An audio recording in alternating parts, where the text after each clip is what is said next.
Si aujourd'hui, la Dordogne fait le bonheur des touristes et des sportifs, on a peine à imaginer qu'il y a encore un peu plus d'un siècle, elle fut l'unique grande voie commerciale entre l'Auvergne et la Gironde.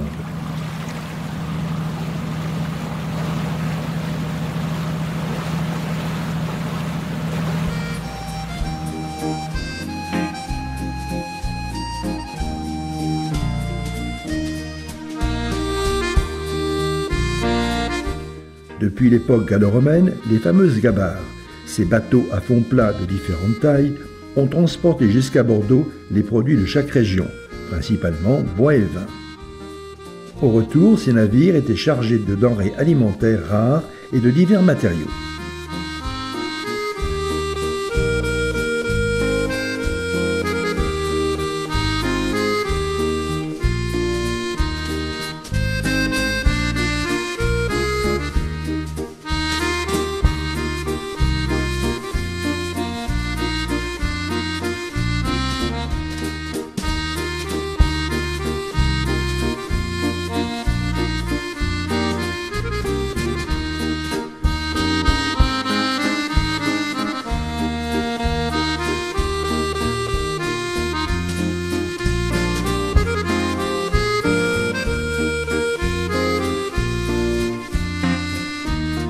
C'était le temps des gabariers qui descendaient au fil de la Dordogne sur leur bateau qu'ils conduisaient du haut pays jusqu'en basse Gascogne.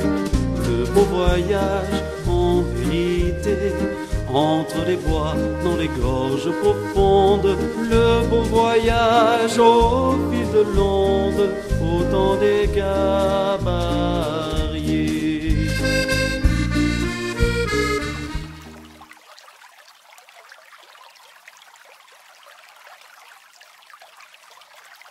Si tous les acteurs de l'épopée batellerie ont maintenant disparu, quelques épaves ou reproductions entretiennent le souvenir.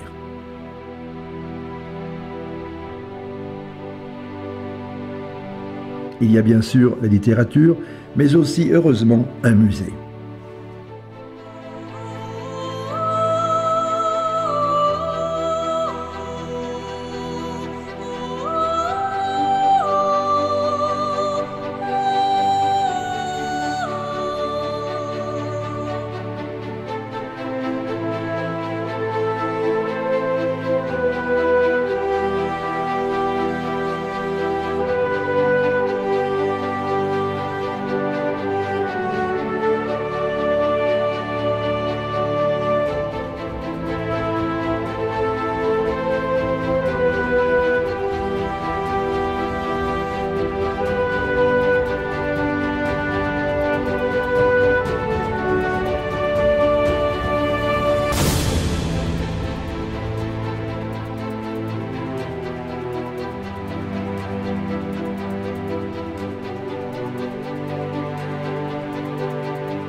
Ce mât, il a été récupéré à l'origine du musée.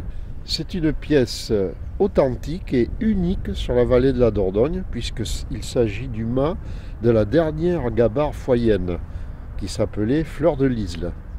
Là, vous avez deux sortes de mécanismes, de treuils qui ne sont pas forcément sur le mât. Il y en a un premier qui est incomplet, qui servait à replier le mât pour passer sous les ponts. Quant à l'autre treuil, c'était pour jeter l'ancre. Le commerce par bateau a disparu dans les années 1920. Mais quelques irréductibles bateliers ont maintenu une activité en se reconvertissant dans l'extraction des sables et graviers. Ils sont devenus des sabliers et ils ont armé leurs bateaux pour le dragage en rivière. Alors, à partir de la publication de mon ouvrage en 1979, La Dordogne du temps des bateliers, j'avais fait bien entendu la connaissance de personnages qui avaient pris part à cette épopée incroyable de la navigation fluviale, les derniers de la Dordogne. Ce sont eux qui m'ont permis de faire l'ouvrage et ensuite qui ont accepté de donner à l'association que j'avais créée toutes les pièces d'accastillage. Et l'idée ensuite de faire le musée s'imposait. Et la rencontre avec Bernard Dossot, maquettiste, que j'ai convaincu à se lancer dans cette extraordinaire aventure de faire toutes ces maquettes. Et 10 ans après, nous ouvrions au public le musée qui est devenu le musée de la Dordogne batelière. Alors cette maquette représente Port-Sainte-Foy au 19e, donc les bâtiments commerciaux, la maison de maître, l'église bien sûr, les commerces autour, la cale qui est du 19e et les bateaux. Il faut savoir aussi que le terme gabarre, c'est un terme générique, c'est pour tous les bateaux. On est en présence aussi d'une carte qui représente le cheminement de la Dordogne et les différents points importants de la batellerie à l'époque. On est au milieu du chemin entre la Corrèze et l'aboutissement Bordeaux. Donc les Corréziens qui démarraient d'Argentat, parce qu'avant c'était pas du tout navigable, venaient avec ces petits bateaux-là. Et ça, ce sont des courpés d'Argentat qui descendaient jusque dans nos régions qui étaient viticoles. Ils nous amenaient des piquets pour la vigne et du merrain, c'est-à-dire des morceaux de chêne pour faire les douelles de tonneaux. Nous avions des bateaux plus gros, des courreaux qui chargeaient le vin qui était en tonneaux, qui partaient pour Bordeaux, pour l'estuaire. Là où les attendaient des bateaux étrangers, anglais et hollandais, mais nous, en revenant, on chargeait d'épices, d'huile, de sel, on chargeait de beaucoup de marchandises. Donc on remontait au bec d'Ambès avec la marée, sur la Garonne. Du bec d'Ambès, on redescendait à Libourne avec la marée. Et après, c'était le halage avec des bœufs qui prenaient le relais. Et tous les 6-7 km, les équipages de bœufs changeaient et on remontait jusqu'à nos points d'ancrage. Là, nous sommes devant une vitrine qui représente toute l'occupation de la Dordogne depuis la préhistoire jusqu'au Drakkar. Alors la Dordogne n'était pas forcément configurée de la même façon, mais ils creusaient en fait des troncs d'arbres et ils faisaient des pirogues. Alors certes, ce n'étaient pas des bateaux sophistiqués.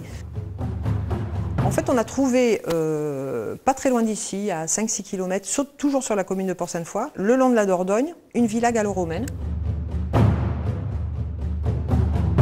On a pu reconstituer une villa gallo-romaine qui était sur les bords de la Dordogne.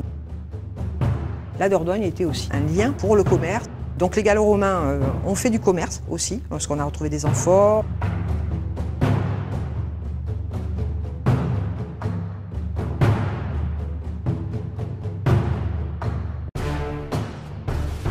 Les invasions barbares passaient par la Dordogne, remontaient la Dordogne et ont pillé nombre de villages. Là, dans les différents types de vitrines, nous avons tous les types de bateaux qui naviguent sur la Dordogne, d'Argentat depuis la Corrèze jusqu'à l'océan.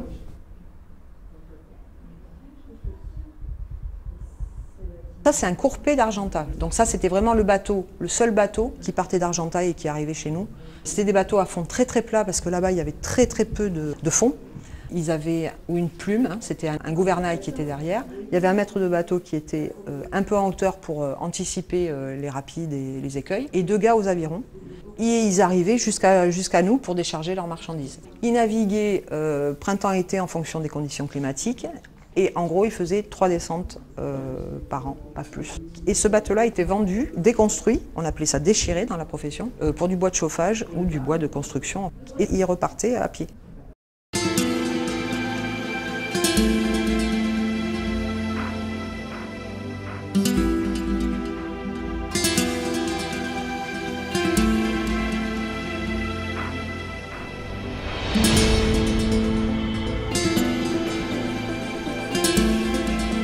Ça, c'est un corallin de basse Dordogne en moyenne Dordogne.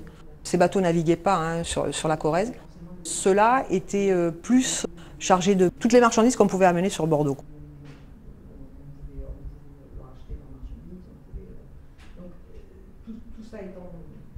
C'est notre ami Bernard Dossot, c'est un artiste, c'est incroyable tout ce qu'il a pu faire, parce qu'il faut savoir que ce n'est pas des boîtes achetées dans le commerce, c'est tout confectionné entièrement à la main. Alors les personnages, il m'a raconté qu'il achetait ça en Espagne, Mais tout, et les voiles, les cordages, tout était fait à la main. Regardez toutes ces maquettes. Il n'y a pas une seule maquette où il y a quelque chose d'extérieur. Il a tout fabriqué, tout, absolument tout. Là, on voit que c'est des bateaux qui sont beaucoup plus sophistiqués que les Courpet, les Corallins. Ce sont des bateaux qui, pour la plupart, ne partaient que de Bergerac pour aller sur l'estuaire. Remonter l'estuaire, pas complètement, parce que c'est quand même une petite mer, hein, l'estuaire. Grosse capacité, marchandises à l'abri, et surtout un gros tonnage, quoi. Beaucoup plus de tonnage.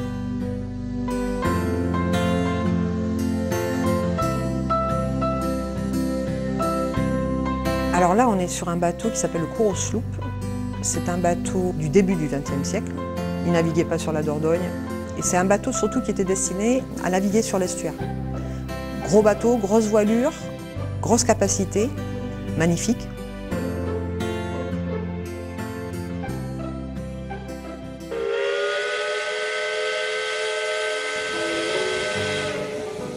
Le premier qui a été mis en service, c'était en 1835. C'était des bateaux promenades, c'était des bateaux de liaison. Ça n'a pas duré longtemps. Les voyages, les navigations étaient très aléatoires en fonction de la Dordogne. Et surtout, le chemin de fer est arrivé et a cassé la batellerie, bien sûr, mais a cassé aussi ce genre de bateau. Donc il a vraiment très peu navigué. J'imagine bien que ça devait être très sympa les balades le long de la Dordogne sur ce bateau, mais il a très peu existé.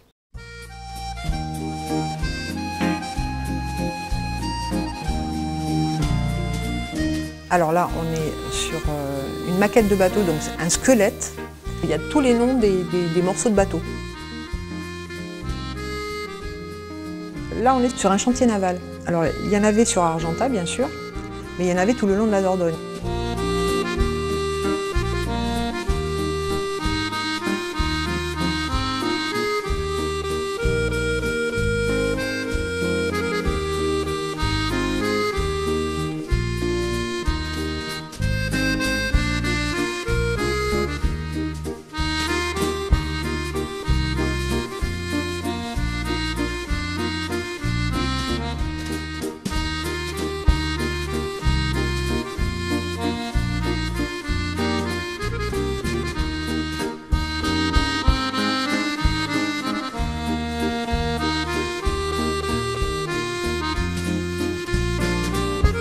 Garonne et Dordogne, à part la plaisance, là où on peut la pratiquer, c'est fini. Le spectacle est terminé. Il n'y a plus de batellerie. C'est du souvenir, c'est de la mémoire. Et ce musée, il est dédié à la mémoire des anciens bateliers.